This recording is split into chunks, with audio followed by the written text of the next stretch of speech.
So what happened in River State is a coup. And Nigerians must rise against this. The president of South Korea, like I said, was removed and is facing trial for declaring a martial law upon the country. So Tinubu ought to be removed and ought to be facing trial for treason. This is the treason we're talking about, not arresting children who do not know anything about removing a government and saying you want to try them for treason. This is the actual treason, and this is what should happen. Elected people should be very careful what they do, because power is not forever. One day they will account for all the things they are doing. So what happened in a nullity. So Tinubu is trying to breach the Supreme Court's judgment. Tinubu is trying to usurp the power of the National Assembly to make law. Tinubu is the executive. So Tinubu now wants to be the legislature, the judiciary, the executive in the issues of River State. If this is not military dictatorship, if this is not a declaration of martial law, tell me what it is. Because rule of law means that government should do everything in accordance with the law. Which law has given Tinubu the right to appoint a friend of his, or a stooge of his, or a loyalist of his, and overthrow the elected representative of Rivers people and use such people to govern Rivers State? Because power is not forever. One day they will account for all the things they are doing. So what happened in Rivers State is a coup, and should be regarded as that. It's not a declaration of state of emergency. It's a declaration of martial law, whereby you remove elected representatives by force of arms, and then you install a leader, which is a sole administrator outside the democratic norms of the society. The House of Representatives has already approved President's request for this state of emergency. In my own opinion, what happened in the House of Representatives is illegal, because anytime the law stipulates the required majority to attain a particular issue, sorry, you cannot use a voice vote, because you have to prove that the required majority was attained. Section 305, subsection 6b, if I can remember, made it clear that 2/3 of the members of National Assembly has to approve of any declaration of state of emergency within 2 days. So assuming, without conceding, that it is even state of emergency, which I have told you it is not, and I have quoted the MBA, which is the highest association of lawyers in Nigeria, that said none of the conditions has been obeyed that will warrant the declaration of state of emergency. So assuming, without conceding, the National Assembly must record that they have the necessary quorum, which is 2/3, and everybody should write his name and sign, because this is like akin to the removal of the speaker, which you need 2/3, or the governor. So the signatures would have to be gotten, and it has to be counted and votes taken, and Nigerians will see that 2/3 of the House of Representatives have done it. What I heard, if I heard correctly, was a voice vote. A speaker saying that they have reached the quorum. And then, do you agree? Yes. Do you not agree? How do you know 2/3 from voice? How do you know 2/3 from voice? Assuming I am in this house now, and you're outside, and I want to confuse people, and I'll say, hey. You would think it's 3 people. Sorry, government business is not done like that. There's nothing like voice vote in any matter that the law requires a certain percentage to be approved, because you have to prove that that percentage or that majority was attained. So I do not believe that, legally speaking, that they have done anything.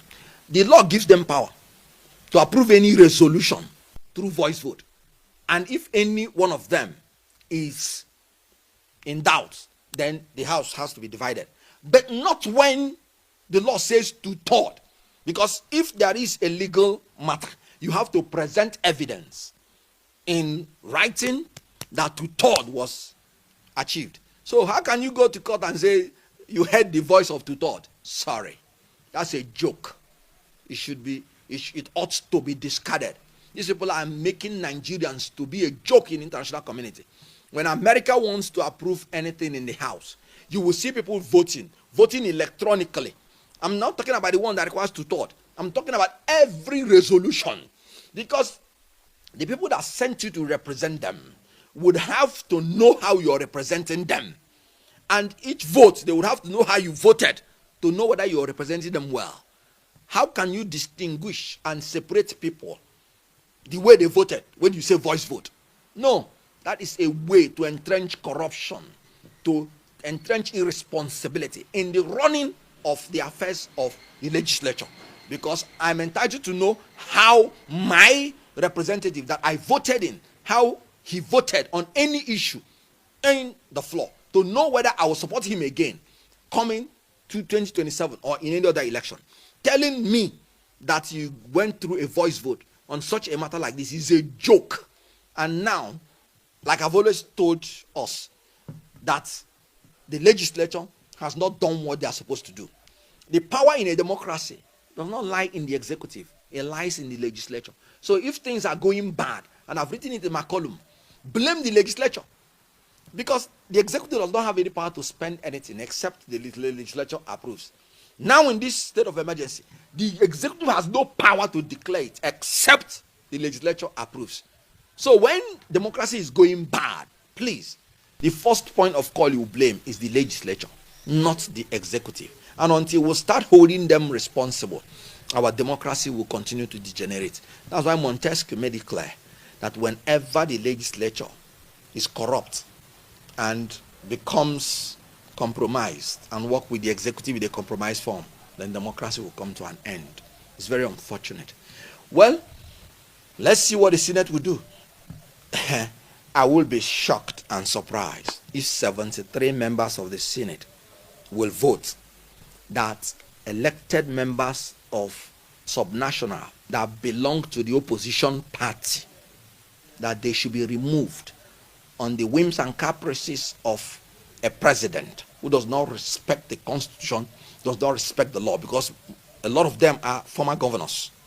They should understand what they are doing, because if this president is set, what it means is that any president can use the instrumentality of the so-called state of emergency and take over all the states which he did not win during election. Any state that he feels might hinder his re-election, he will just use that method and go and take it. So the issue here is we are trying to establish democracy. We are trying to sustain democracy. Democracy will be unsustainable when a single man will come and decide to chase away elected people. Aristotle said, it is a bad thing for any human being with all the disorders and affections of the human mind to become the sovereign authority which ought to be reserved for the law itself. We should be governed by law in this country, and the privilege to remove anybody should belong to the law, not to any one human being with all the affections and disorders of the human mind. Human mind, that's why they say power corrupts, and absolute power corrupts absolutely. Aristotle said, and I repeat, it is a bad thing for any human being with all the disorders and affections of the human mind to be the sovereign authority which ought to be reserved for the law itself. Tinubu is not the sovereign authority in Nigeria. Sovereignty belongs to the people, and every government derives its power and authority from the people. And the people have spoken through the constitution and through the laws that no president should remove elected representative of the people, and it should be so. So what Tinubu did is treasonable. That is a declaration of martial law and should be seen as such. So I will be shocked and surprised if the Senate by any means say that they are supporting this illegality and this treason. against the people of Rivers State. I had an allegation, what Nigerians would say allegedly, that thousands of dollars were given before some of the people did what they did. Well, I remember that Bajabi Amila, when he was the Speaker of the House of Representatives, I remember Chukwu Merije, they said when they wanted third term, that money was given to influence people. So, if anything happens, I would have the right to assume and to presume